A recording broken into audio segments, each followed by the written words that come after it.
He locked the bedroom door after dessert and explained that my weekend had already been taken from me. All day he messaged me reminders to come straight home, and he sent photos of candles and a table set for two, and the attention felt like relief after weeks of tension, like he had finally chosen softness. When I stepped inside, the air smelled like butter and herbs, and the living room looked staged for a photo. He took my coat, took my phone to charge it, and guided me to the chair he had pulled out. He cooked in front of me, moving between pans with a steady pace, and he kept talking about us, about how we were a team, about how I had been drifting lately. I kept nodding and sipping wine, and I told myself the night was a reset. He raised his glass and said, "To us, to staying in."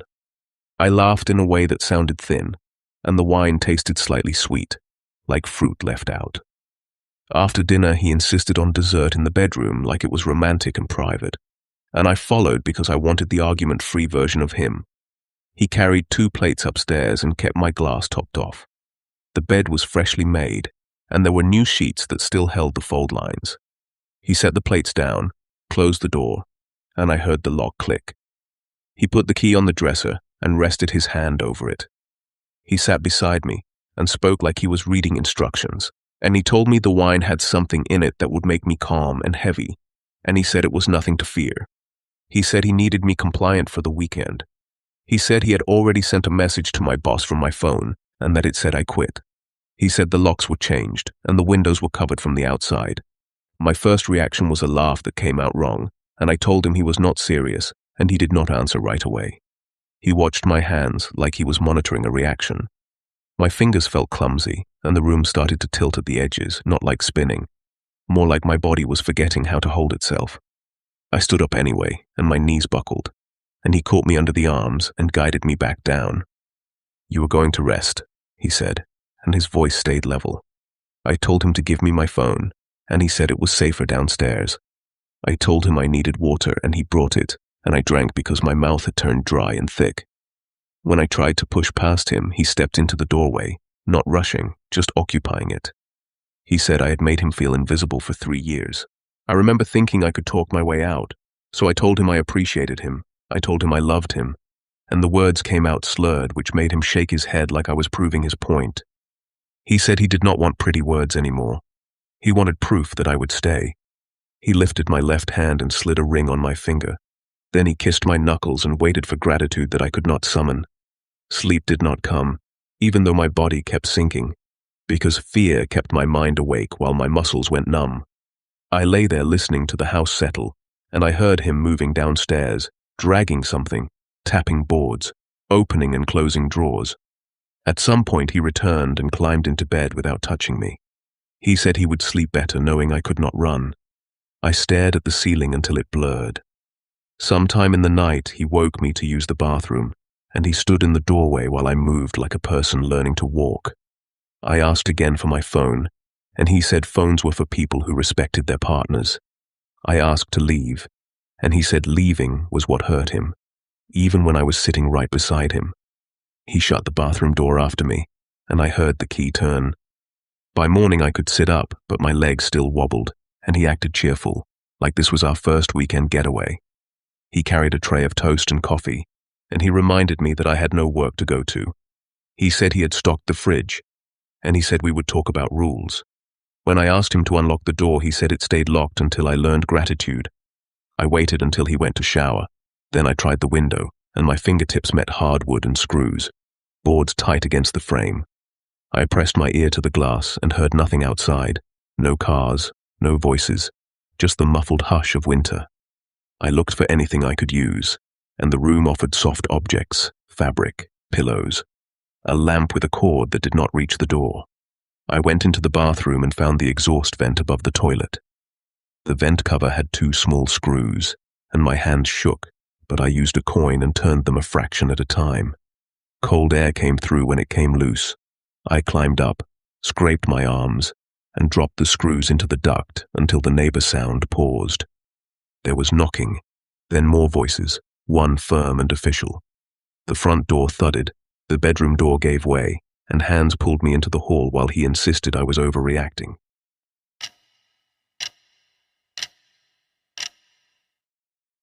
The driver pulled off the main road, and I realized the profile had been built out of my own words. I showed up to the restaurant early because I wanted to look unbothered, and I sat at the bar with a drink that cost more than I liked, and I watched the front door like it owed me an apology. The reservations host kept glancing over, and I could feel my own posture getting tight. My phone stayed face up, screen dimming, then lighting again with nothing, and I kept telling myself the delay meant traffic and not rejection. After 20 minutes, I sent a casual message that said I was there, and I added a laughing emoji like I was relaxed. No reply. After 40 minutes, I checked the profile again, and everything looked perfect. The same careful sentences, the same interests, the same line about loving quiet nights and handwritten notes.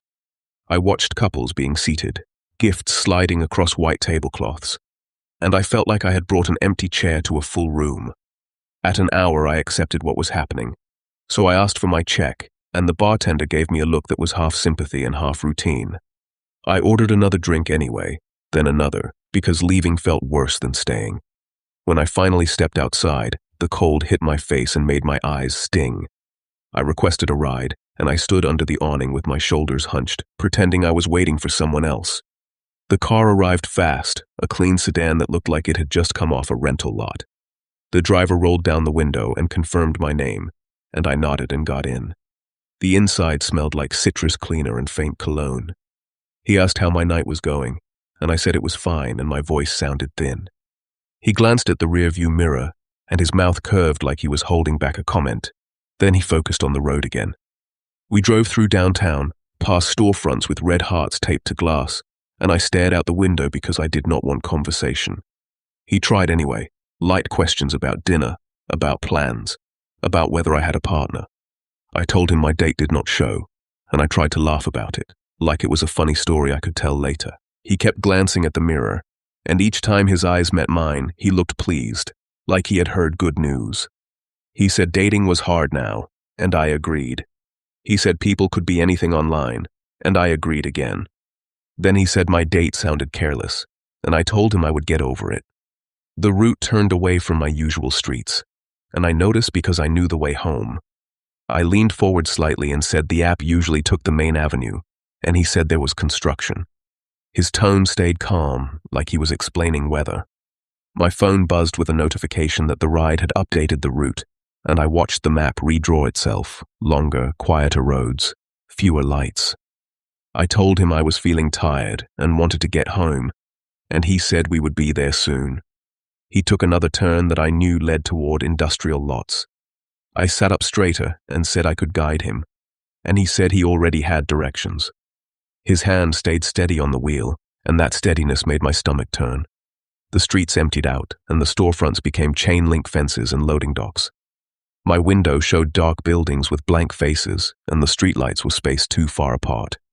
I tried to cancel the ride, but the screen lagged, and my fingers shook enough that I kept missing the button. I told him I wanted to stop at a gas station, and he said the nearest one was closed. I asked him to pull over, and he said it was unsafe here. He slowed in front of a warehouse, then turned into the lot like it was a normal drop-off. The building was long and low, with a row of shuttered doors. The only other car in sight sat far away, parked crooked under a light that flickered. He stopped near a loading bay and put the car in park. I grabbed the door handle and found the child lock engaged.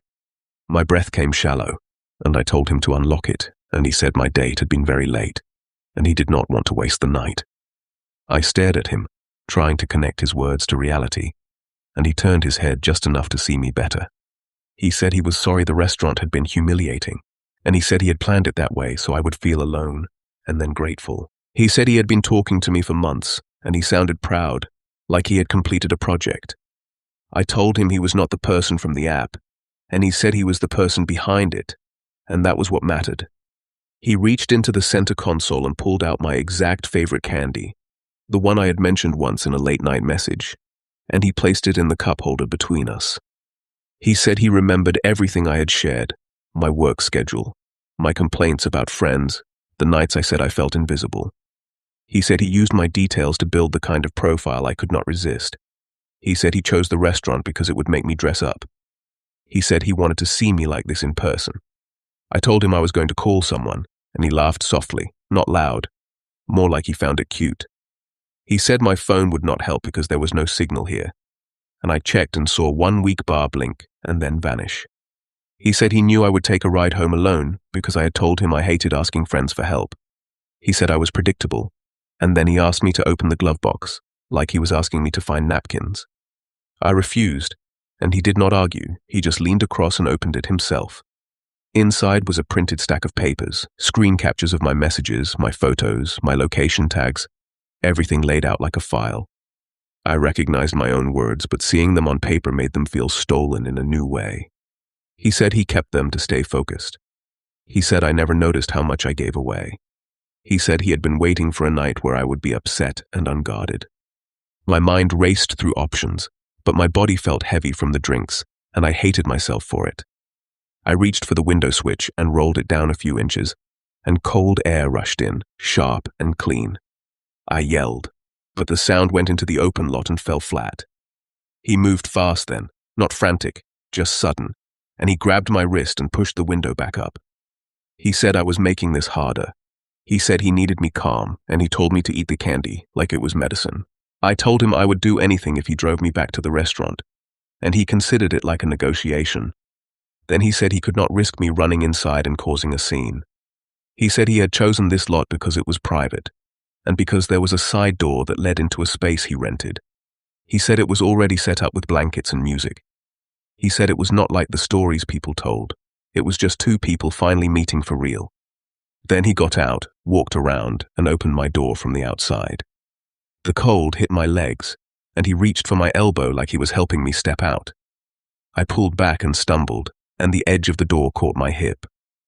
I used that moment to twist and slam my shoulder into the opening, forcing myself past him, and I ran toward the crooked car under the flickering light, because it was the only thing that felt like a chance. My shoes slipped on gravel, and my lungs burned. Behind me he followed, calling my name like he had earned it. I reached the parked car and yanked the handle, and it opened, and I almost cried from relief. Inside, a woman sat in the driver's seat with her head bowed, and when she looked up, her eyes were wide and glassy, like she had been awake for days. She mouthed one word, "Go," and she fumbled for something on the floor. I jumped into the back seat and slammed the door, and she started the engine with shaking hands. The man hit the trunk with his palm and shouted, and the sound made my body flinch, but the car lurched forward anyway. We tore out of the lot and back toward the lit streets, and I pressed my forehead to the seat and tried to breathe. The woman kept driving without speaking. When we reached a busy intersection, she finally said she had been picked up the same way 2 nights earlier, and she had been kept in that warehouse space until she agreed to help. She said she did not know if he would follow. She said she could not live with it anymore. When we stopped at a red light, she shoved her phone into my hands and told me to call for help while the signal was still strong.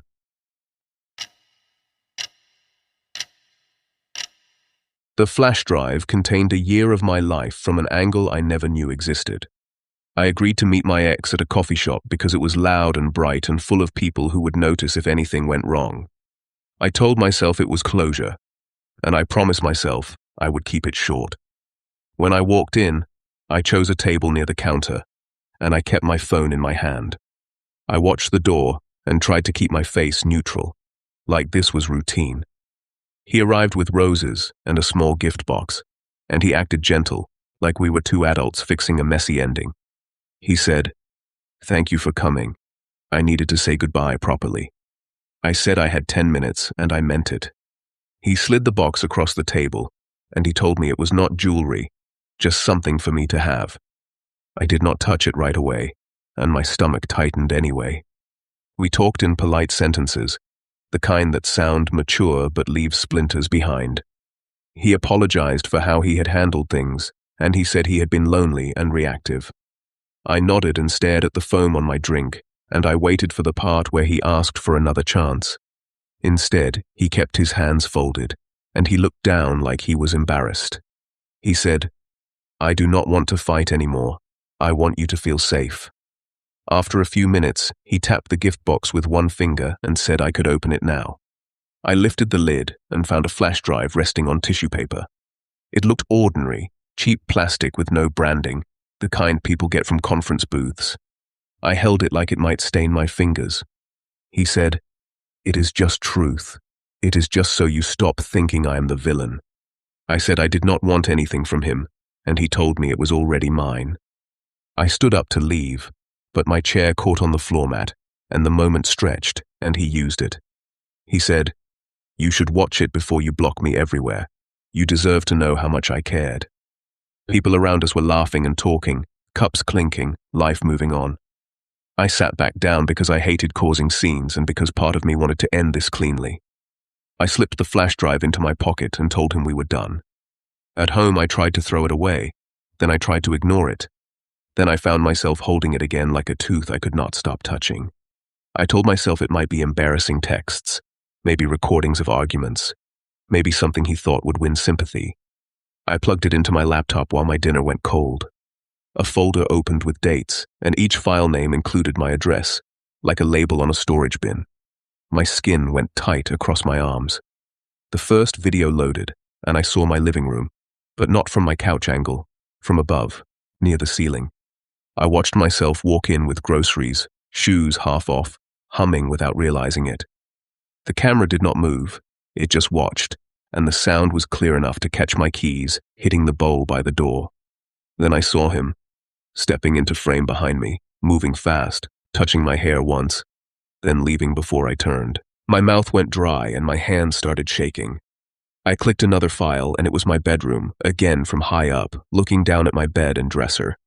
I watched myself fold laundry, then sit on the edge of the mattress and scroll my phone, alone, unaware.